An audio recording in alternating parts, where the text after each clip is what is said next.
around the world, including the USA, Canada, areas of Long Island, plus the five boroughs of Brooklyn, Bronx, Manhattan, Staten Island, and Queens. This is your host with the most, G Money Stacks, aka Lonely Nomad, aka Greginator, aka Rookie Podcaster of Southeast Queens, New York. And you are now rocking with Meticulous Vibe Juice Podcast, episode 5. That's right. The review show about the bodies of work, where we go over the music artists' bodies of work of albums, sales, movies, and TV shows. And I hope everybody had a great weekend. And let's go over what we're going to be talking about today. In today's episode reviews, we're going to be talking about movies like Above the Rim, New Jack City, Golden Age of Hip Hop, and of course, Video Music Box, which I didn't forget that part. And we're gonna go over some discography of Mobb Deep, so don't worry about that right there. So let's get to it. Now, our first segment is the Chillax Man Cave Popcorn Lounge. The segment about where we get to discuss excuse me for that musical late part. The segment about the TV show, the favorite TV shows and the movies that we all like to watch, especially the ones that we grew up watching with. So, our first main review topic of the day, as far as movies, is going to be Above the Rim. Now, hold on. Let me look for this topic right here. While I'm looking for the topic, in case you guys missed previous episodes of Meticulous Vibe Juice Podcast, I have to say, you could look at it on my Twitch channel, which is twitch.tv/GMoneyStacks555 Queens, New York. And I will talk about at the end of the show about the YouTube channel situation. So stick around. Now, we're gonna go over the movie Above the Rim. And here we go. First, a round of applause for episode 5.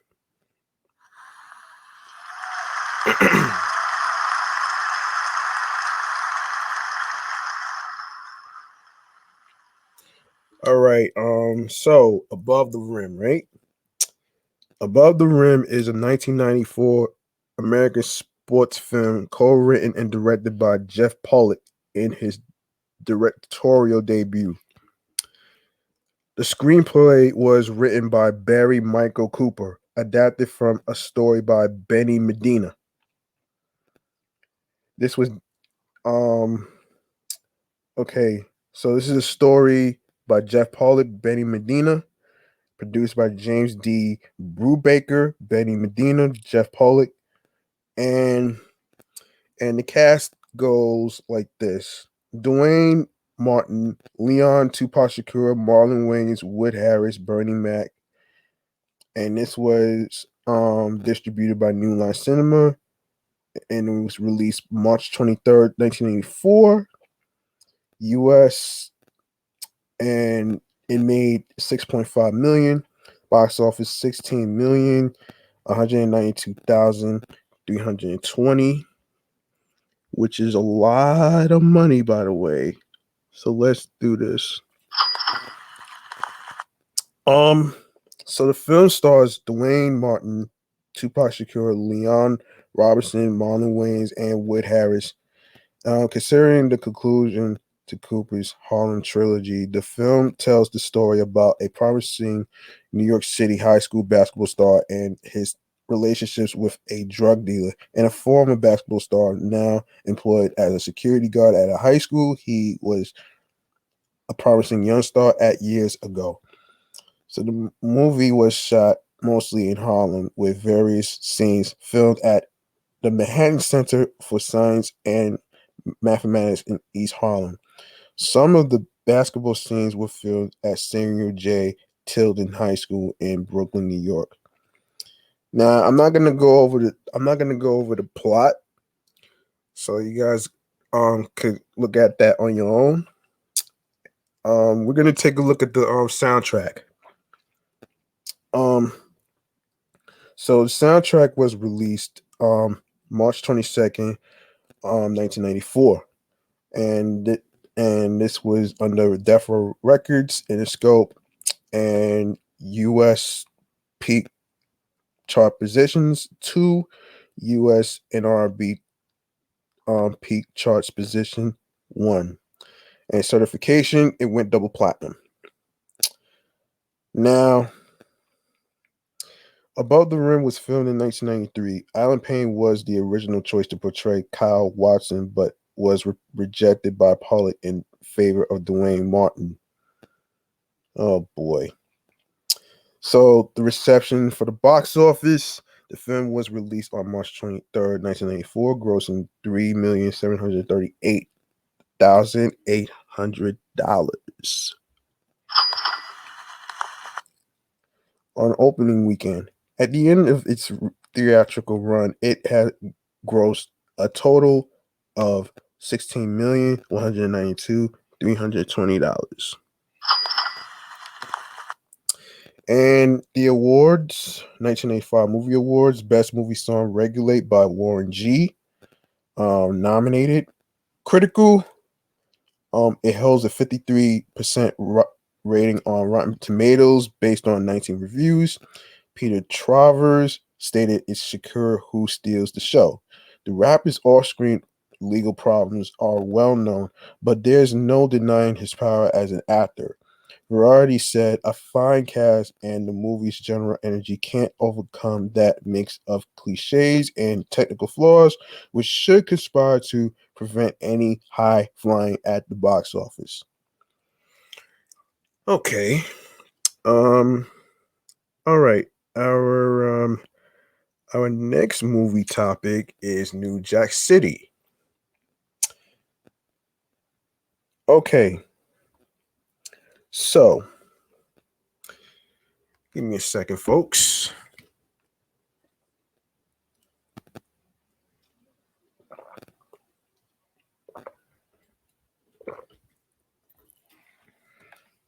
All right. New York, no, excuse me. New Jack City is a 1991 American action crime film based upon an original story and screenplay by Thomas Lee Wright and Barry Michael Cooper, and directed by Mara Van Peebles. This is the latter's directorial debut, and Van Peebles also co-stars in the film. The film stars Wesley Snipes, Ice-T, Alan Payne, Chris Rock, Martin Van Peebles, Judd Nelson, and Bill Cobbs. The film was released in the United States on March 8th, 1991. And I'm not gonna get into cinematographies and stuff. This was released in January 17th, 1991. SFF, March 8th, 1991. The budget was $8 million. Box office $47.6 million.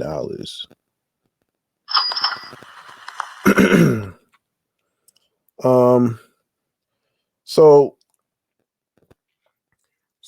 we're gonna go over the production right here. So the production goes like this. The film is based upon an original story and screenplay written by Thomas Lee Wright. According to Carl Hart, who corresponded with Wright following Hart's criticism of New Jack City. The screenplay was um, originally written as The Godfather Part 3, um, and featured the protagonist who sold heroin rather than cocaine. Wright later wrote, directed, and produced Eight Trade Gangster, The Making of a Crip, a documentary of gang life in South Central Los Angeles. Sheesh. The screenplay was co-written by Barry Michael Cooper, formerly an investigative reporter with The Village Voice. He also wrote the screenplays for the dramatic films Above the Rim and Sugar Hill. The latter film also starred Snipes. Cooper's rewrite was adapted from his December 1987 The Village Voice cover story entitled Kids Killing Kids, New Jack City Eats Its Young, about the drug war in Detroit. The account referred to the 20th anniversary of the 1967 riots in Detroit, and in its wake, the rise of crack cocaine gangs in the late 1980s, such as Young Boys Incorporated and the Chamber Brothers. Peebles' 1981 film is set in New York City and was filmed there between April 16th and June 6, 1990. Hold on, folks.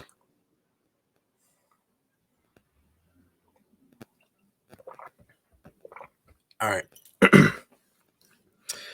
All right. We're going to go over the reception. All right.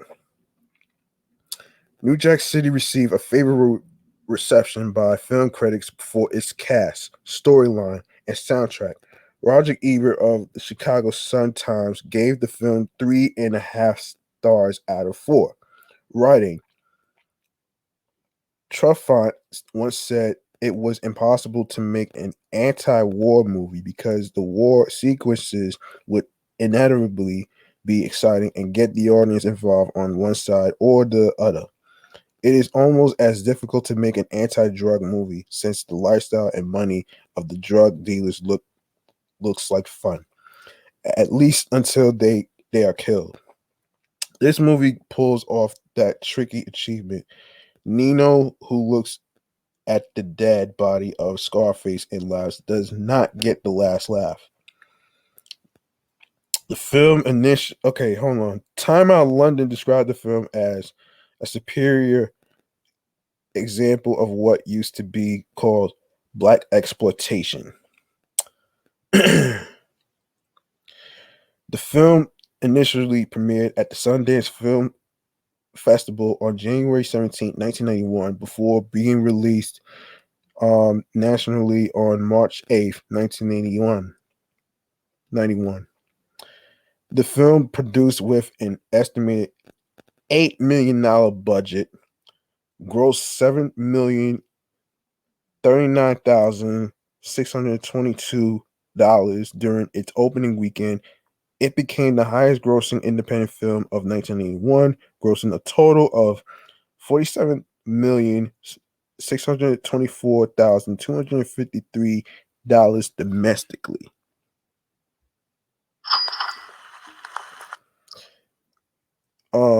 The film holds a 77% on Rotten Tomatoes based on 30 reviews. AFI's 100 Years, 100 Thrills nominated. AFI's top 10 top 10 nominated gangster film. All right. Let's go over to the soundtrack.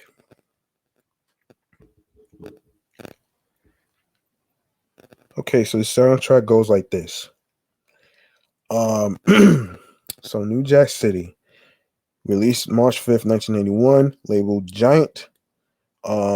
Peak chart position in the US and US R&B charts. US is 2, US R&B is 1. Certification in the US, it went platinum.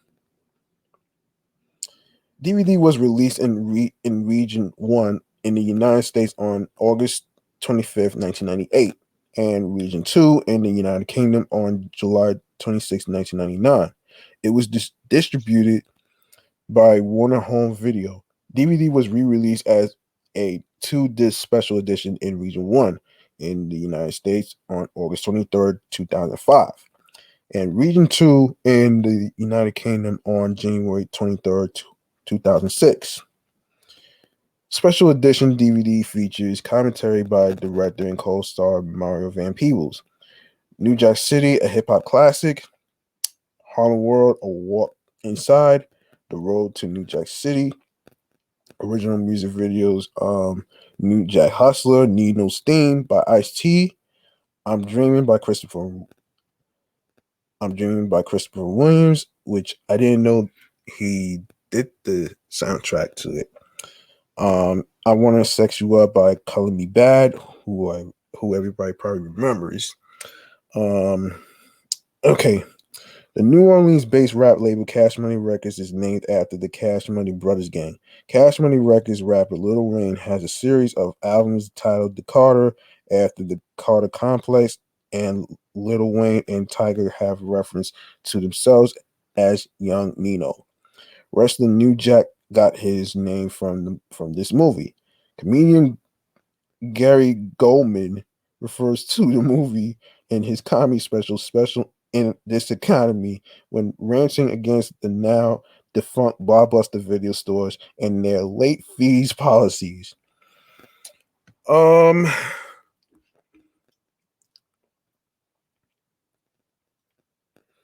Deadline announced that Warner Bros. Are rebooting the film with Malcolm Mays writing. Okay. Before I go to the golden age of hip hop and Mobb Deep and the rest of the topics, let me just say this though. There's some reboots that are basically good versus the ones that are not good. But do we really need a reboot of fucking New Jack City?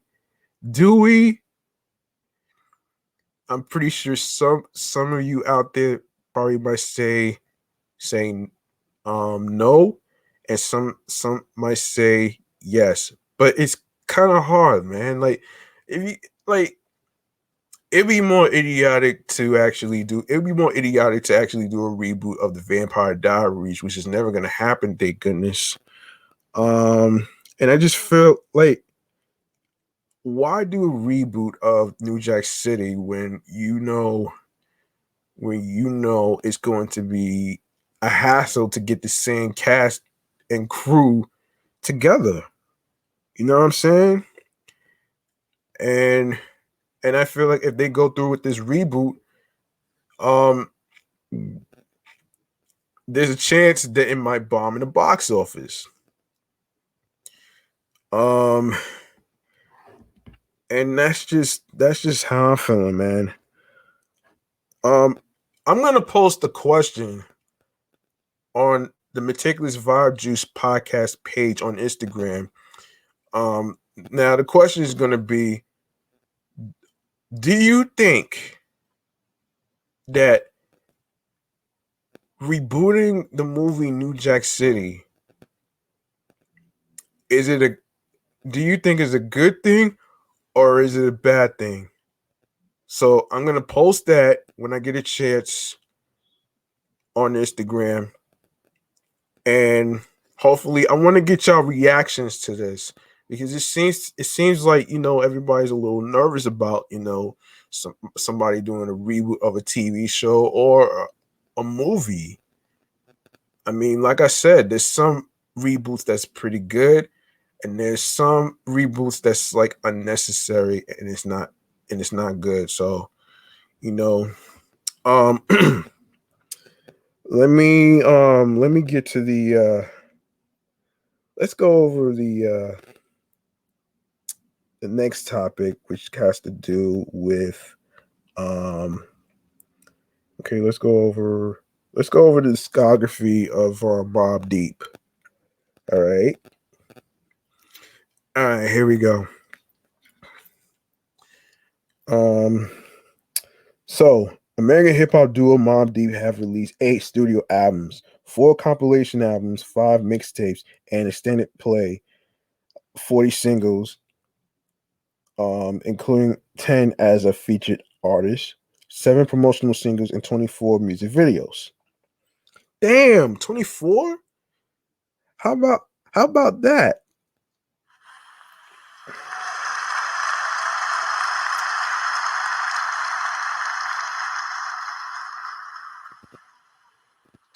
Yeah, okay. So, yeah, it's I already read that part. Um, let's go over to the albums. Um, so the Infamous came out April 25th, 1995, labeled Loud Records, format CD, LP, cassette, digital download. US is 18, US and R&B is 3. Florida, no, excuse me. Canada 43. UK 111. And the RIAA is platinum, BPI, silver. Um, so another year, they come back with another album, Hell on Earth, released in November 19th, 1996, U.S. label Loud Records. U.S. is 6, U.S. R&B 1, Canada 11, UK 67, RIAA rated gold. Um, Third album is Murder Music, released August 17th, 1999. US is 3, US R&B is 2, Canada 6, and Germany is 67. Um, um, Netherlands, I think. Netherlands or New England, I'm not too sure. 63, and UK 81, and it went platinum. Um, Infamy, fourth album, released December 11th, 2001. US is 22. US and R&B is no, hold on. Yeah, US and R&B is 1, and this one is France is 135, UK 189. It went gold. America's Nightmare, or released August 10th, 2004, Jive Records. US US charts is 4, US and R&B is 2.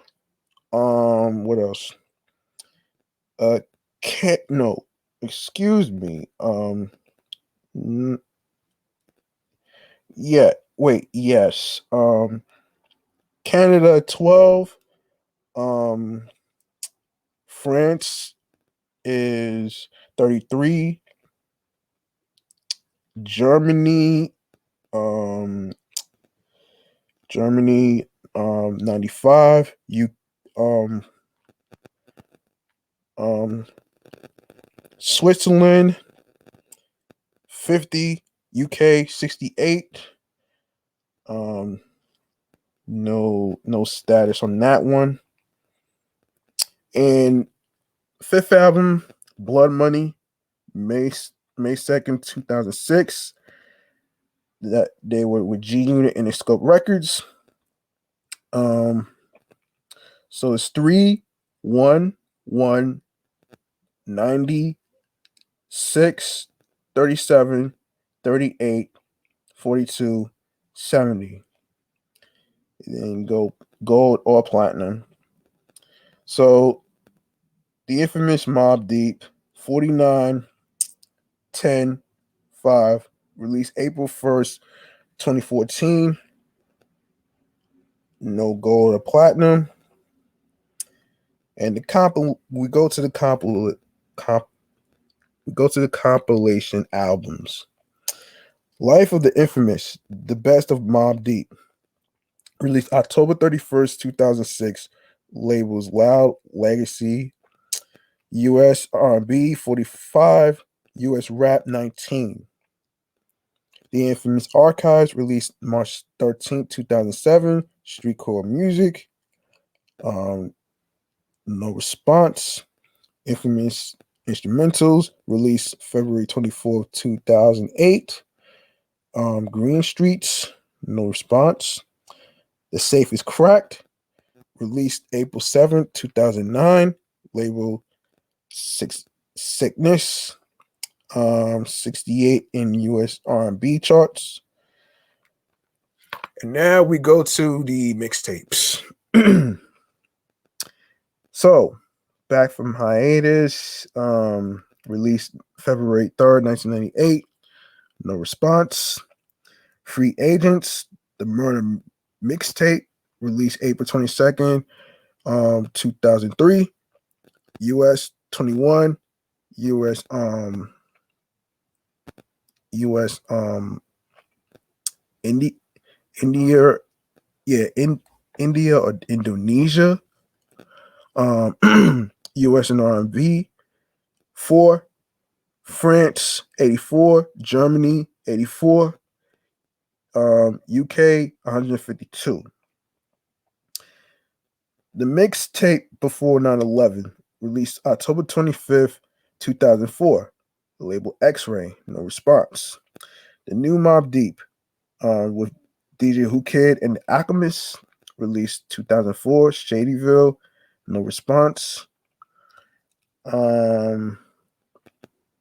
G Unit Radio, Part 17, Best in the Business, February 27th, 2006. BCD Music Group, Shadyville, No Response. The extended plays. Black Cocaine, released November 27th. No, excuse me, November 21st, 2011. Infamous Red, US Independence, 22. US R&B 33, US Rap 21. The Reals Duo with DJ Rapson, released October 7th, 2015. BCD Music Group, Shadyville, No Response. Infamous 25th Anniversary Expanded Edition, released April 24th, 2020. RCA Records, No Response. And now we're going to go over to the singles section. All right. So here we go. So singles. So Peer Pressure, US Rap 18. No, hold on. No Response. Hit It from the Back, 1993. US Rap 18. Album Juvenile Hall. Shook Ones Part 2, US 59, US R&B 52, US Rap 7. Response is certification is silver. Survival of the Fittest, US 69, US R&B 60, US Rap 10. No response. Temperature Rising featuring Crystal Johnson. US Rap 33 from the infamous album. Give Up the Goods. Just Step featuring Big Noid. Infamous. Back at You from the Sunset Park soundtrack, which I seen already. No response from that. Frontlines, Hell on Earth. You 57, 13, Hell on Earth. God Part 3, 64, 18. Hoodlum featuring Big Noid and Rakim, 29, Hoodlum soundtrack. Quiet Storm, 35, 17. It's Mine, featuring Nas, 71, 25, Murder Music. USA, alright then, 2000, 95, and 36. Burn, featuring Big Noid and Vita, 99, 56, 14. Hey Love, Anything, 58, 32. Get Away, 75. Pray for Me, featuring Little Mo. No response. Double Shots, featuring Big Noid, 2003. 81 for the Free Agents, the Murder Mixtape. Gangsta Roll, 98. 127 non-album single. Got It Twisted, 64. 23, 18. Real Gangsters featuring Lil Jon, 49. Throw Your Hands in the Air, 2004, from America's Nightmare album. Win or Lose, no response. Have a Party, featuring Nate Dogg and 50 Cent, 49, 23. Get Rich or Die Trying soundtrack. Put them in their place, 59, 75, 9. Give It To Me, featuring Young Buck. Blood Money, Creep, featuring 50 Cent. Love You More. Dog Shit, featuring Nas, non-album singles. Taking You Off Here. Say Something, 2014, the infamous Mobb Deep, no response. As featured artists, list of singles as featured artists with selected chart positions showing year, release, and album name. So, Recognize and Realize Part 2, featuring Big Noid, featuring Mobb Deep. US and R&B, 88. US Rap, 48. The Response, LA, Component Noriega, featuring Mobb Deep and Tragedy Gaddafi. Ooh. Don't even ask me how you got that name. Don't even ask me how you got that name, man. Microphone Master, Das Effects, featuring Mobb Deep, 86, 39, 5. It's the P, PMD, featuring Mobb Deep, 1987, 82. The Roof, Back in Time, featuring Mobb Deep, which UK 87, which I clearly talked about this in the previous episode of my other show, where where I actually said that it seems like she stole the beat from Mobb Deep, Shook One's Part 2. So I'm not even gonna go there.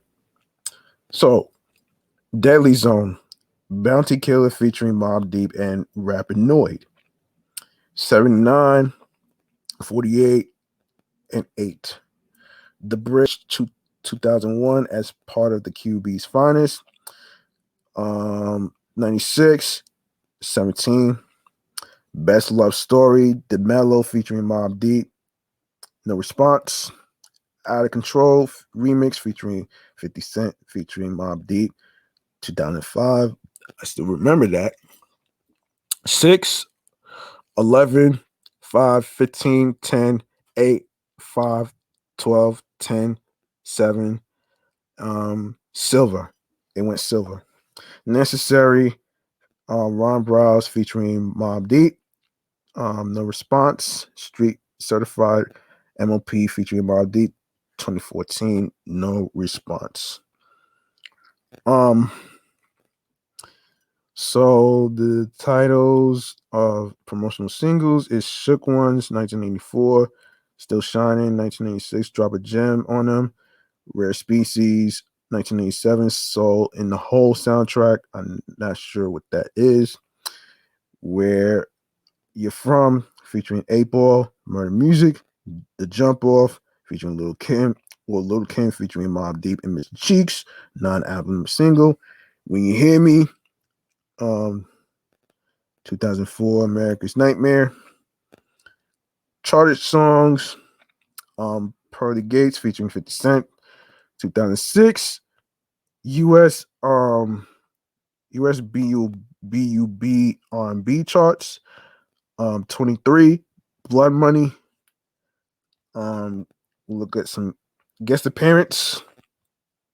Bloodshed War, The Youngsters, I'll Make You Famous, Like This and Like That, All Star Mix, Monica, like This and Like That single, Legal Money, Shaquille O'Neal, You Can't Stop the Rain, Hollow Tips, Wise Guys, In the Company of Killers, 1998, no, 1996 to be exact.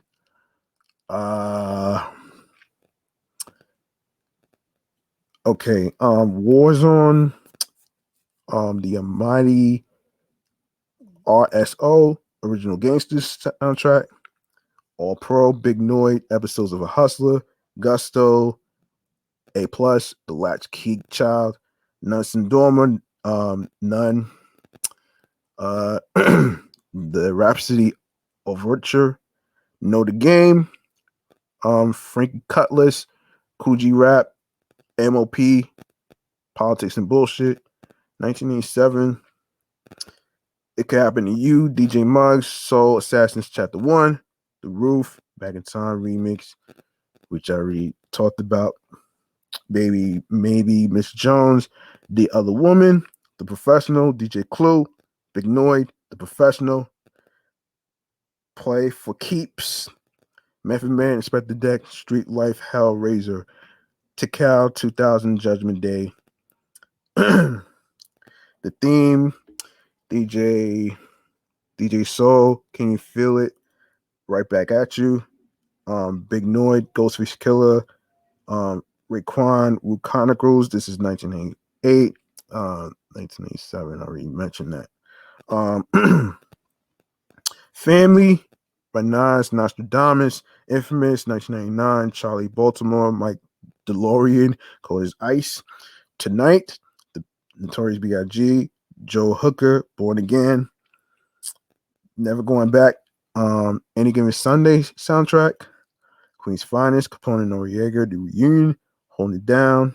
Okay, wait, 2000, Holding Down, Janushan Perry, The Rain, Connected, 2001, The East Siders, Cocaine, Deuces and Trays, The Old Fashioned Way, Play, None, Hardboy soundtrack, Shoot 'em Up, Bang Bang, 2003, Big Noid, Only Strong, Get Shot the Fuck Up, DJ Clay, Big Noid, The Street Sweeper Volume 1, Connected, 2001.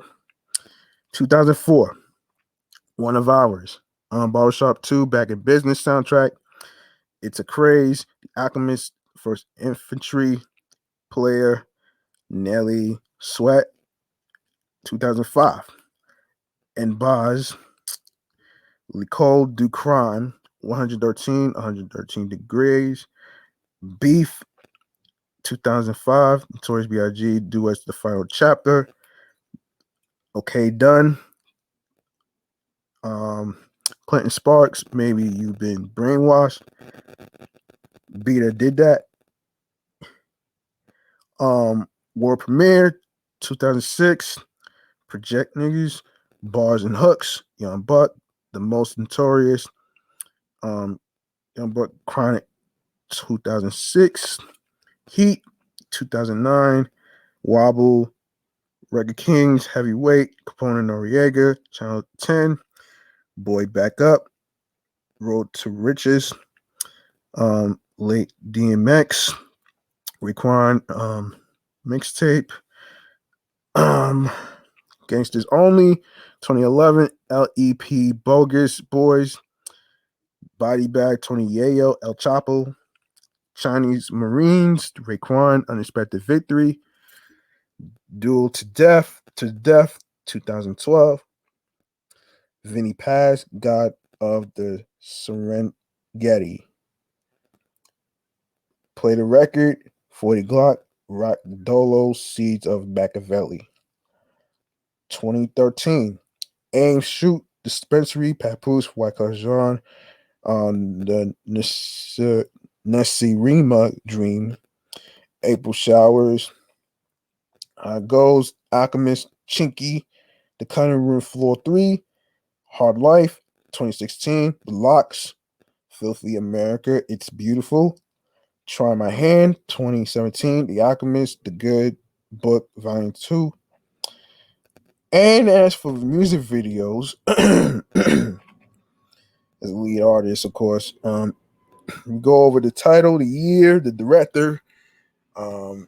That's the next thing we're gonna go over.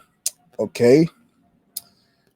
So Peer Pressure, 1992, Frank Sacramento. Hit It From the Back, 1993, Unknown. Shook Ones Part 2, 1984, Fred Cuenta. Survival of the Fittest, Moose and More.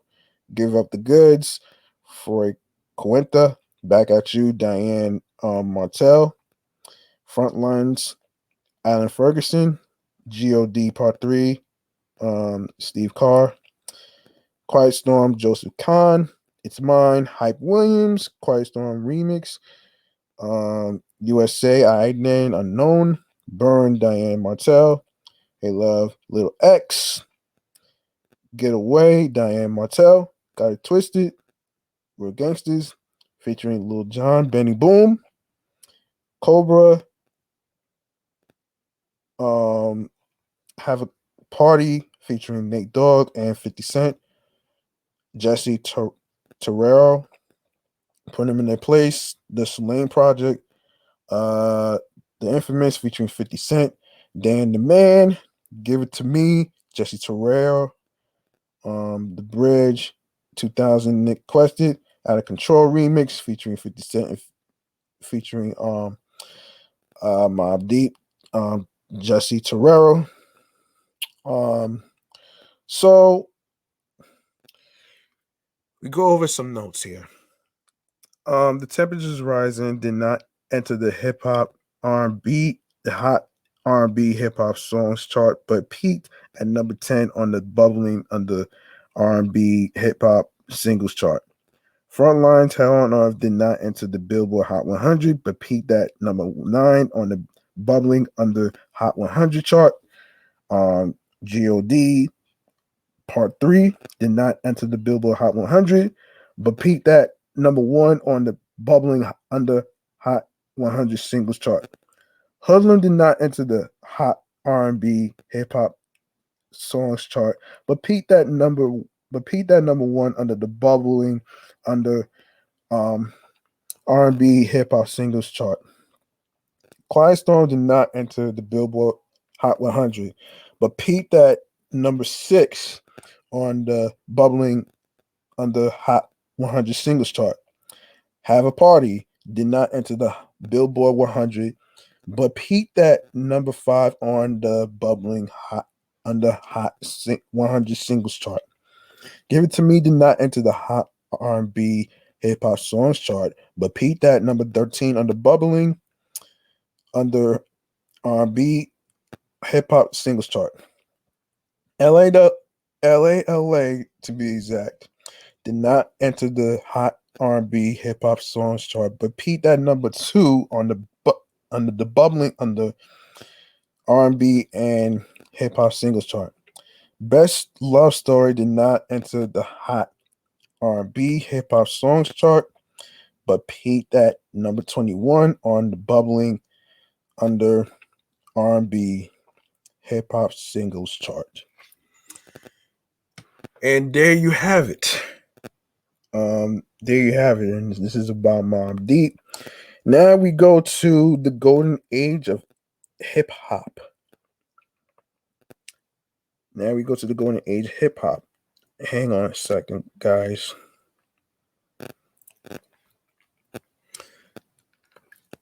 All right, as we go to the golden age of hip hop, as far as the history behind the music, it goes something like this. Golden age of hip hop is a name given to mainstream hip hop music created from the mid 1980s to early mid 1990s, particularly by artists and musicians originating from the New York metropolitan area.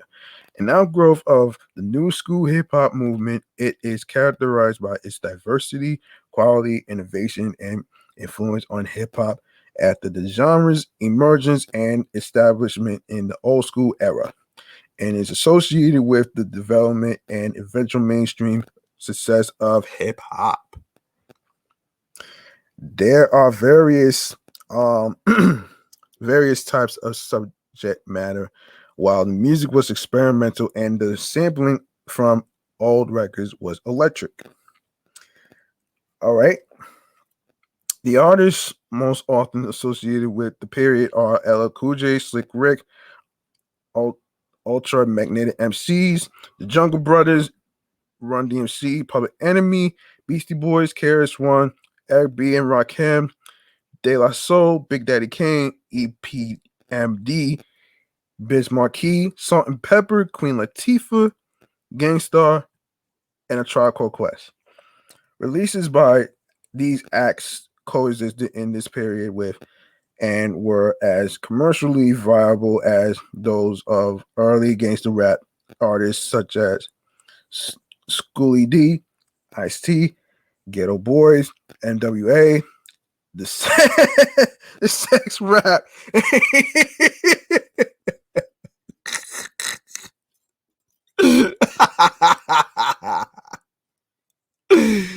Oh man, forgive me for laughing, but I come across strange names all the time, but forgive me. The Two Live Crew and Too Short, and party-oriented music by acts such as Kid and Play, the Fat Boys, the DJ Jazzy Jeff and the Fresh Prince, MC Hammer, and Vanilla Ice. The golden age is noted for its innovation, a time when it seemed that every new single reinvented the genre, according to Rolling Stone. Referring to hip hop in its golden age, Spin's editor in chief Sia Mitchell said, in quote, there were so many important groundbreaking albums coming out right about that time. And MTV Sway Calloway added, in quote, the thing that made that era so great is that nothing was contrived. Everything was still being discovered and everything was still innovative and new.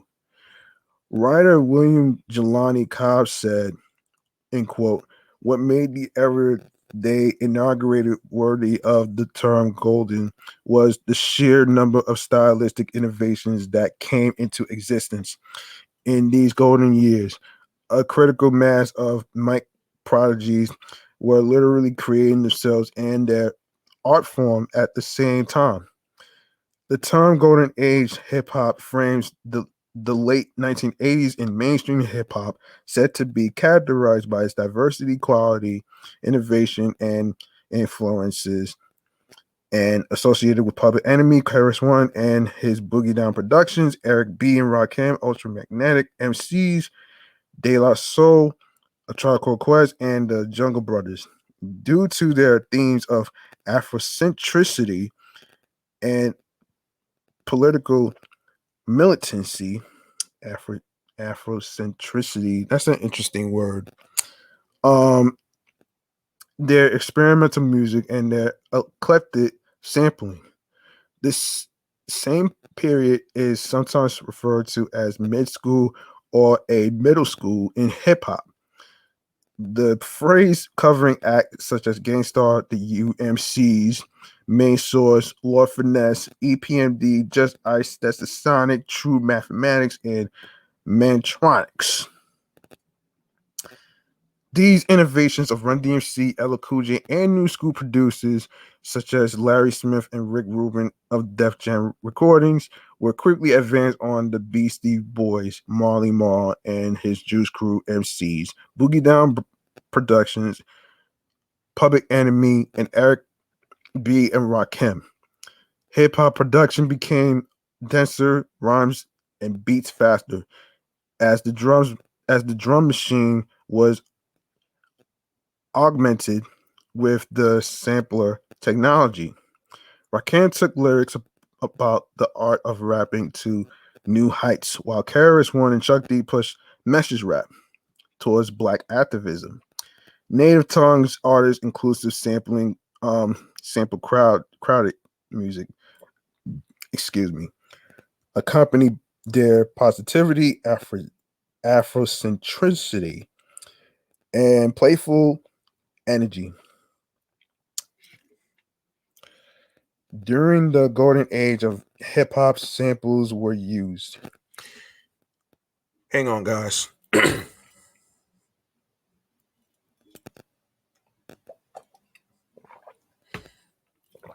All right. The ability to sample different beats, riffs, and patterns from a wide variety of sources gave birth to a new breed of producers and DJs who did not necessarily need formal musical training or instruments, just a good ear for sound collages. These samples were derived from a number of genres ranging from jazz, funk, and soul to rock and roll.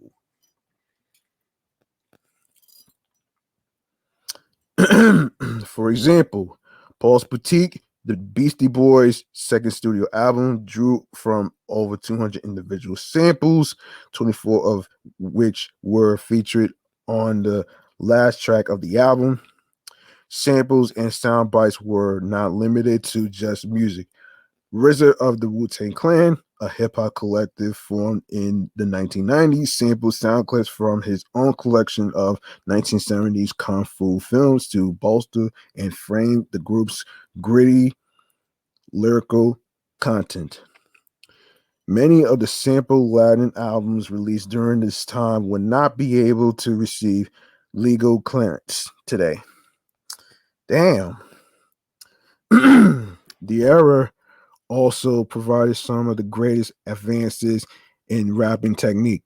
Cool G Rap, referring to the golden age in the book How to Rap, said that era bred rappers like Big Daddy Kane, KRS-One, Rakim, Chuck D, their rapping capability and ability. These dudes were phenomenal. Many of hip hop's biggest artists were also at their creative peak. All Music said the golden age witnessed the best recordings from some of the biggest rappers in the genre's history, overwhelmingly based in New York City. Golden age rap is characterized by skeletal beats, sample cred from hard rock or soul tracks, and tough diss raps. Rhymers like PEs, Chuck D, B Daddy King, KRS-One, Rakim, and LL Cool J basically invented the complex wordplay and lyrical kung fu of later hip hop.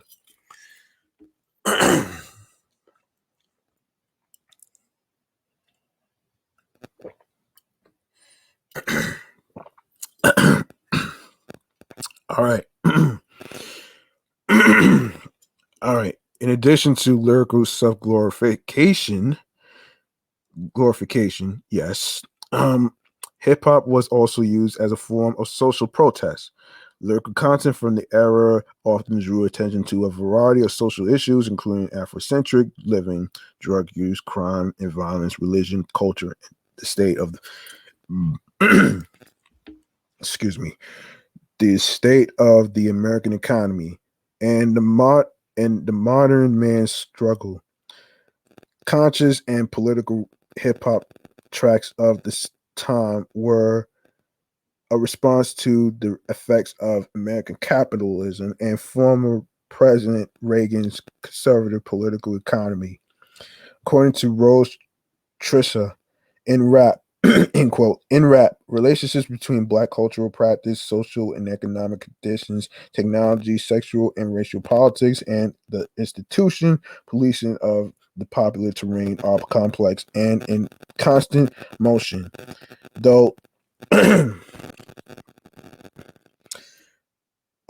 even though hip hop was used as a mechanism for different social issues, it was still very complex with issues within the movement itself.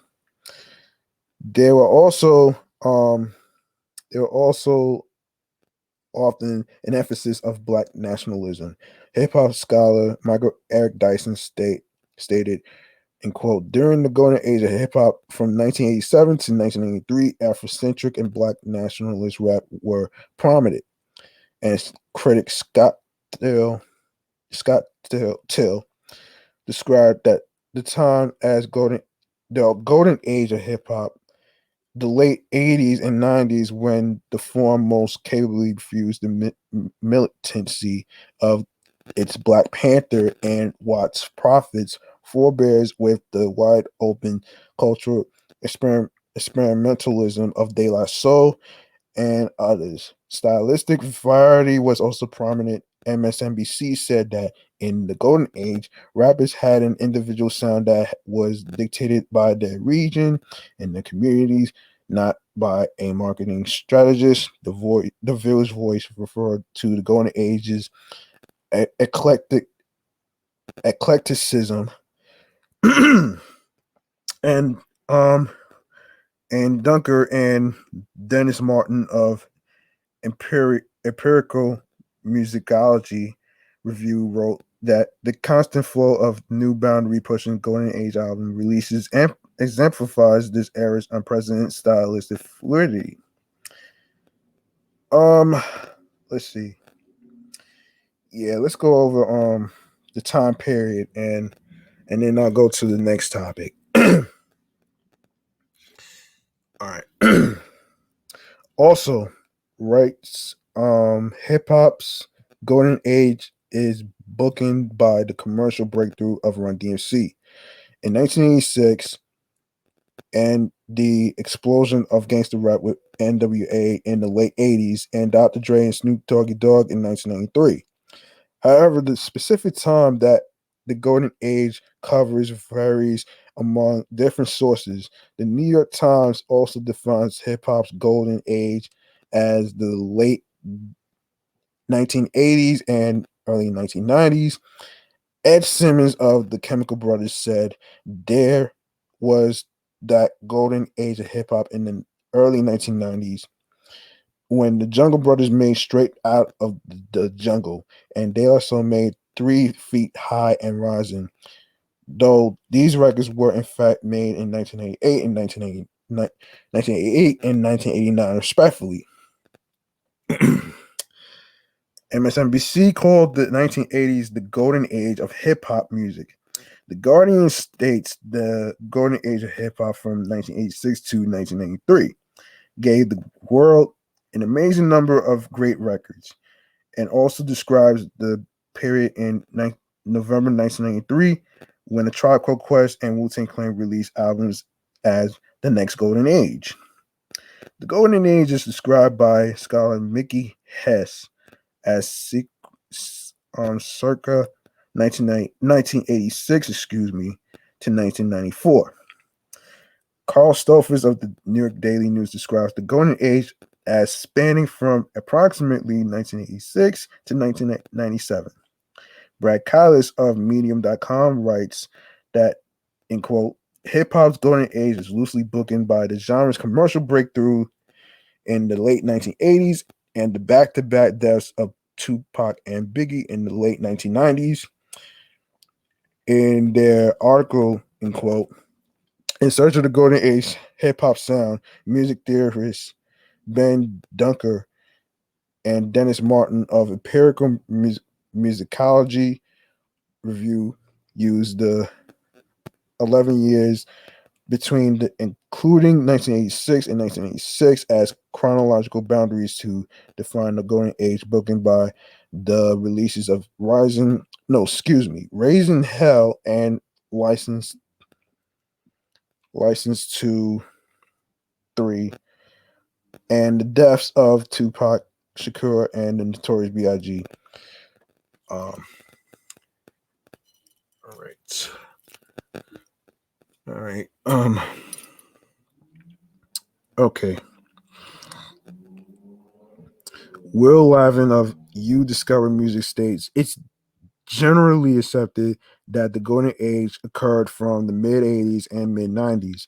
It was then that all the elements of the culture, breaking graffiti art and DJing, broke cover to enter and mainstream music. Critic Tony Green in the book Classic Material refers to the 2 year period 1993 1994 as a second golden age that saw influential, high quality albums using elements of past classicism, drum machines, drum samplers, turntable scratches, references to old school hip hop hits, and the tongue twisting triplet verbalisms while making clear that new directions were being taken. Green list as examples of the Wu Tang Clan's enter the Wu Tang 36 Chambers, Nas Illmatic, De La Soul's 1993 release, Balloon Mind State, Snoop Doggy Dogg's Doggy Style, A Charcoal Quest third album, Midnight Marauders, and the Outkast debut, Southern Playalistic Cadillac Music. Dart Adams of Festival Peak described this second golden era as spanning 1992 to 1996 and cites the release of Puff Daddy and Mace Can't Nobody Hold Me Down in 1997 as part of the start of the mainstream rap's Jiggy era. So, according to copyright music and pop culture scholars Cambrew McLeod, and Peter DeCola, the golden age of hip hop sampling spans from 1987 to 1992. Artists and record labels were not yet aware of the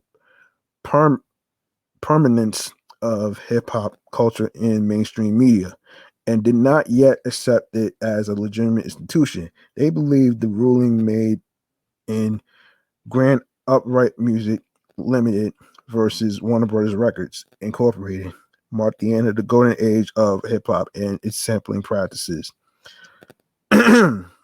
So we got Juice Crew. Notable hip hop producer and innovator Marley Marl formed the Juice Crew Hip Hop Collective. Marl also founded Cold Chillin' Records and assembled various hip hop acts, including MC Shan, Big Daddy Kane, Biz Markie, Roxanne Shante, Cool G Rap, and DJ Polo and Master Ace. Okay. His Juice Crew, collective was an important force in ushering the golden age era of hip hop, with advances in lyrical technique, distinctive personalities of emerging artists like Biz Markie and Big Daddy Kane, and attending crossover commercial success for hip hop music. Marley Marl's first production was an answer record to Sucker MCs in 1983 entitled Sucker DJs by Dimple. Don't even ask me how he got the name Dimples, man.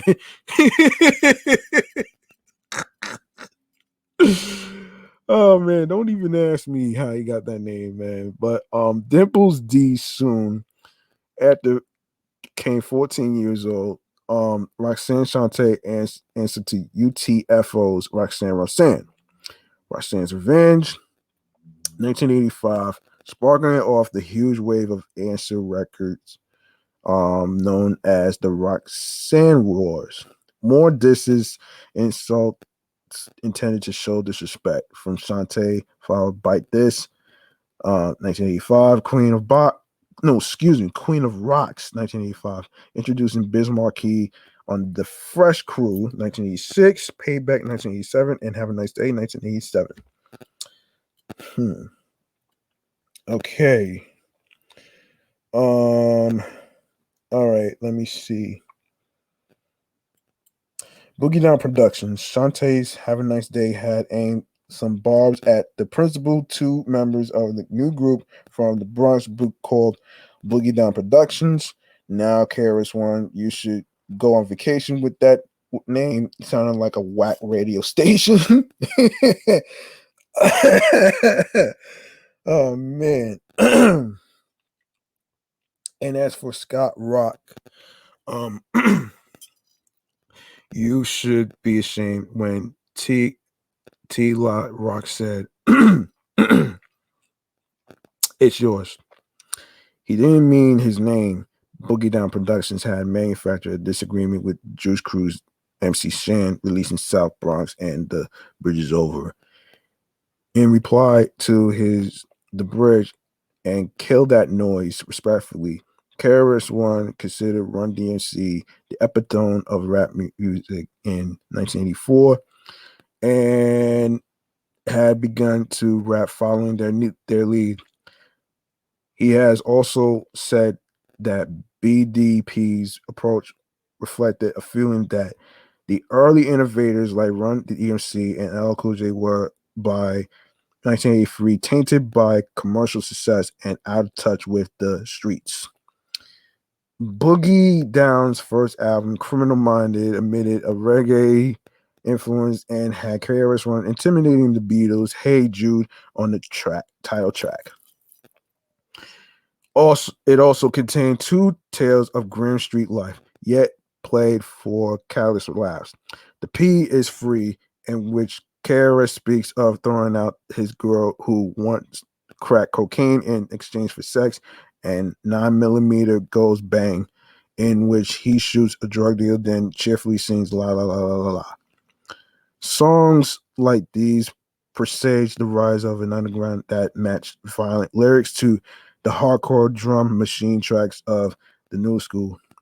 The cover of Criminal Minded was a further reflection of a move towards this sort of radical image, depicting the group in a half-like holding firearms.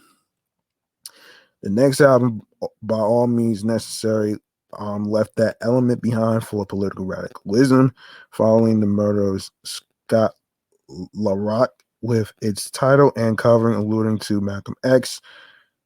KRS-One became involved with the Stop the Violence movement at this time. Boogie Down Productions, along with Run DMC and Public Enemy, associated the new school as rap music with a strong message. Hold on.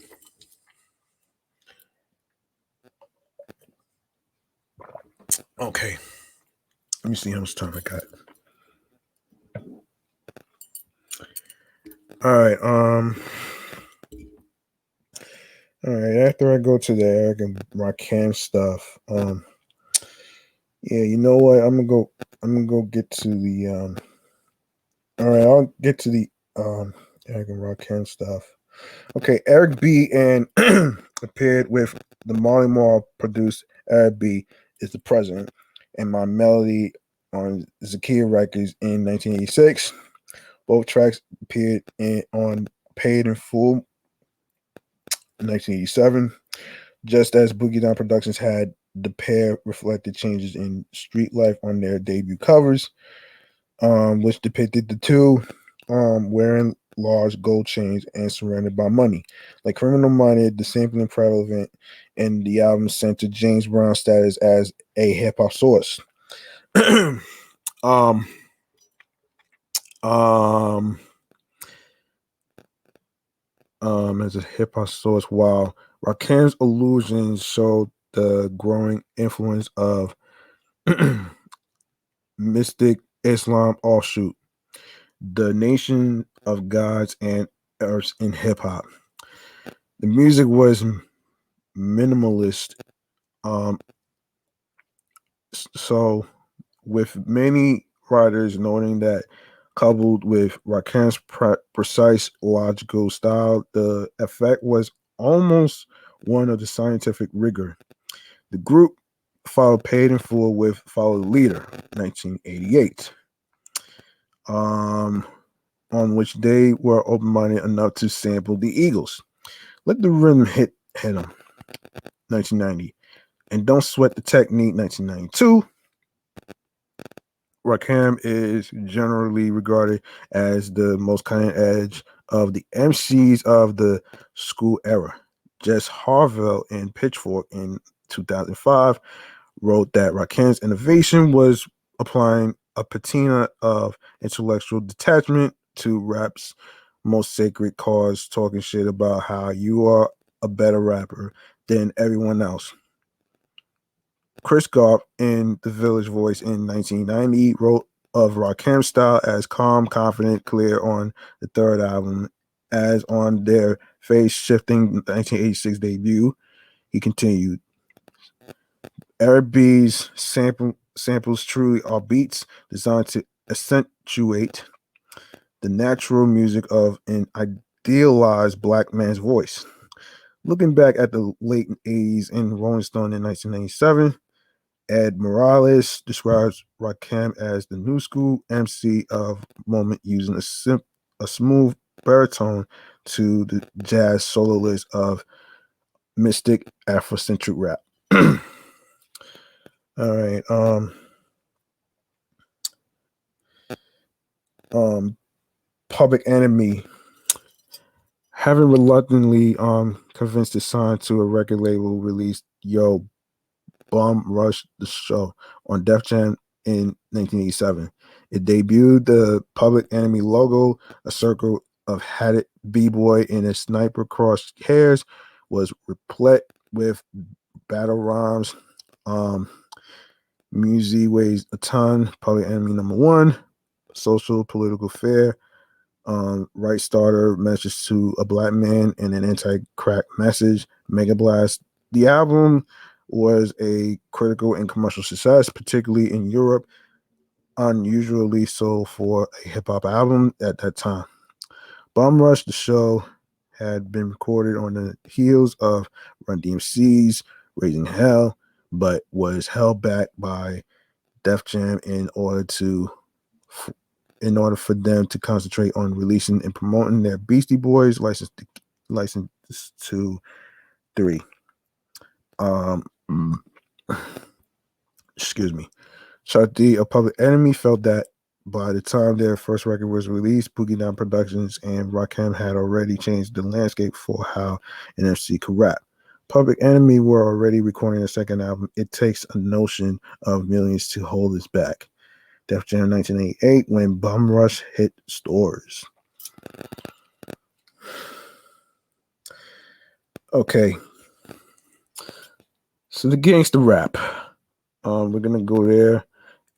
The underground sound centered on urban violence that was to become gangster rap existed on the East Coast soon after Run DMC had inaugurated the new school of hip hop.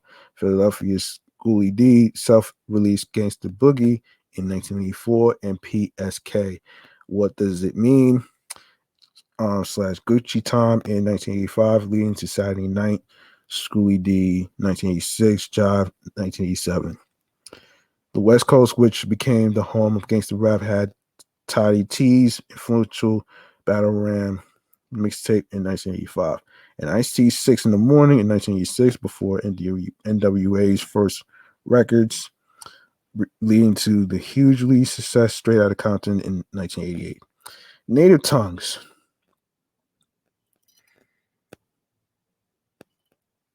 Developments in New York New School Continuum, excuse me. In this climate were represented by the Native Tongues groups, the Jungle Brothers, De La Soul, A Tribe Called Quest, Queen Latifah, Chi Ali, and Moni Love, along with fellow travelers like leaders of the New School, KMD, and Brand Nubian. They moved away from aggressive macho posturing towards ambiguity. fun, and Afrocentricity.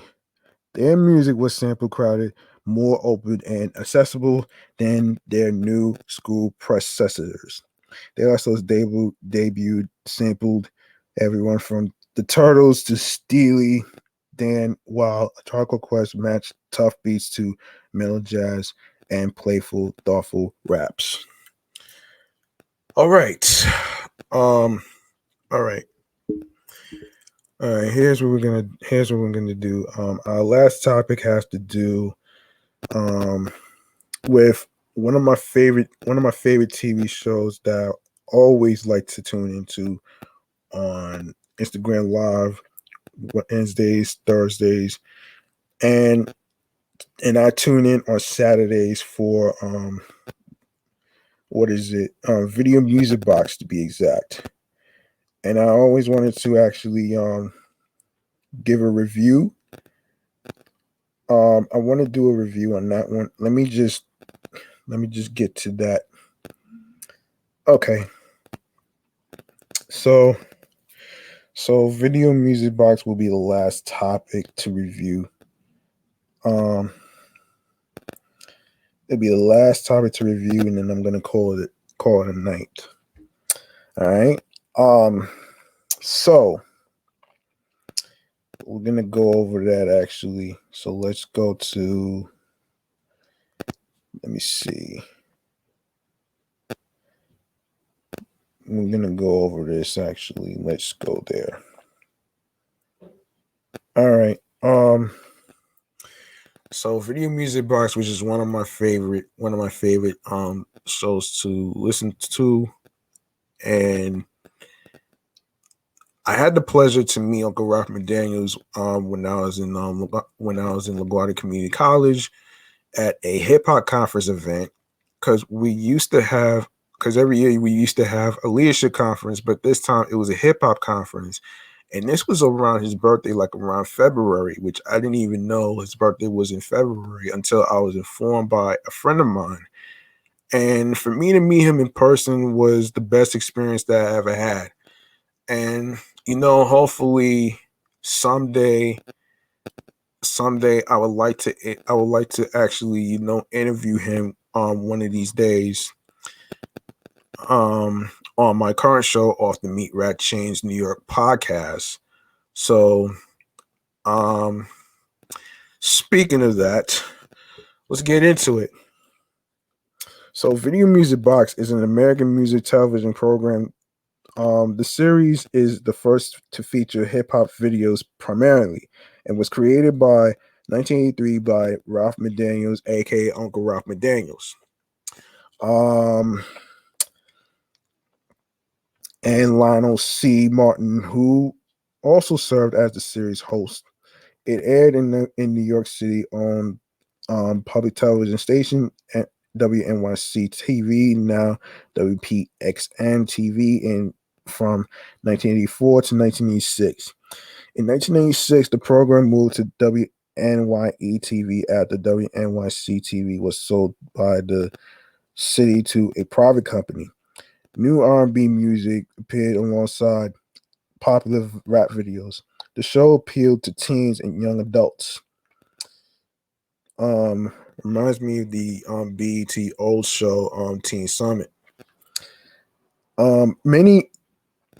Many artists from the golden age of hip hop made their debuts on Video Music Box, although it is os- os- ostensibly a local show. Its influence has been very widespread and has been considered a major factor in the growth of hip hop music and culture. Video Music Box format differed from other video music shows of its era and later by eschewing a studio format. Most shows were shot on location throughout New York City in parks, schools, and nightclubs. During interludes from videos, the host would often um,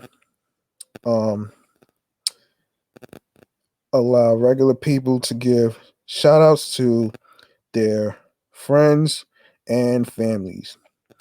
very often the host would do a man on the street segments where they discuss the issues of the day, such as the first Gulf War, teen sex, and issues in hip hop and music in general. The show also had theme based shows during the week, such as Slow Jams on Tuesdays, Nervous Thursdays, hosted by Crazy Sam, and Old School Fridays, among the other hosts the show had during its run by Tuffy and Ray DeJean. Let me tell you something before I wrap this show up. Out of all the topics that we reviewed today, Above the Rim and then New Jack City, we had some listings of Mobb Deep. Mobb Deep's albums, I would have to say that they're classics, and they are what you call, masterpieces. Also, I would like to say that Video Music Box is one of the shows that I always tune into when I was little, coming from school, and I say that Video Music Box has been not only a classic, but it's still around, which I'm really glad that it's still around, actually, because we need something like this, man, because BET is not gonna do it. Well, they used to do it, but it seems like the BET thing has been sold. So I'm not too sure exactly. But anyway, so overall, out of all the topics that we reviewed today, they are classics, and including Video Music Box is a classic and fire and a masterpiece. So give it up for all of them right here.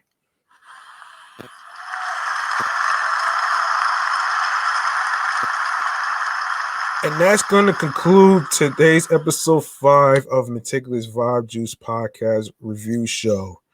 Now, if you like what you heard, feel free to show some love by making a generous donation to my Cash App, which is $ G Money Stacks 555. That's $ GMoneyStackz 555. And you can follow the show on Instagram, which is Meticulous Vibe Juice Podcast. And mind you, when you go to the link in the bio, I did add another link in regards to the Meticulous Vibe Juice Podcast YouTube page. So be sure to follow that and be sure to subscribe to that channel. I've uploaded like 4 episodes of the show on there from Twitch. You can watch it on Twitch and you can watch it on YouTube, so that way you don't have to cater to just one thing. Also, you can follow my other podcast, which is Off the Meat Rat Chains NY podcast, on Facebook and Instagram with the same name, alongside with my primary Instagram handle, G Money Stacks 555 in Queens, New York. Now, as far as streaming platforms on the go for this show, I'm not there yet. I'm trying to see if I can actually find like an instrumental to go with the show, to go with the intro, and mostly the outro. So that's gonna be a challenge. So I'm gonna figure something out here. So then I'll probably get back to you guys on where you can stream the episodes on streaming platforms and stuff for Meticulous Vibe Juice Podcast. As for right now, you can watch it on my Twitch channel, which is twitch.tv/GMoneyStacks 555 Queens, New York. And you can also follow the YouTube page, Meticulous Vibe Juice Podcast on YouTube. And be sure to subscribe on there. Be sure to click the notification bell so you'll be notified of when that show is going to go on the air. Um, it's going to go on the air on Tuesdays and on Twitch, Sundays at 12 on YouTube. So remember that. And that's it. And also, if you have a dream of being a podcaster like myself, as I say in my other show, if you have a dream of being a creator of a podcast show, depending on what story you want to talk about, don't be afraid to give it a shot, man. All you gotta do is not worry about online flizzies, aka the clown burgers, of course, because at the end of the day, they're not the ones making you happy. Only you can make yourself happy. And what you do to them, like the Klondike bars, you eat them like this.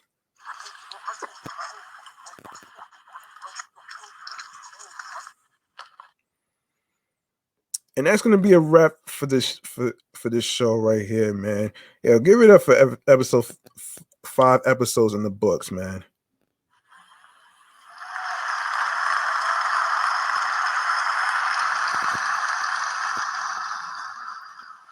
And I'm G Money Stacks. Thank you all for listening and tuning in and rocking with me on this podcast journey, even though I don't have any co-hosts with me and stuff. But that's never stopped me from pushing my own show, and you know the rest. So stay tuned for more topic reviews on this show, Meticulous Vibe Juice Podcast.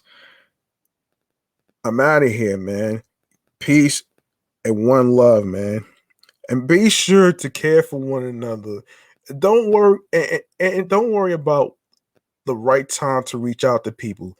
There is no right time to reach out to people, and you don't have to wait till May of each year to know that you care for somebody during Mental Health Awareness Month. It doesn't matter what time it is. You can reach out to a person that's going through something.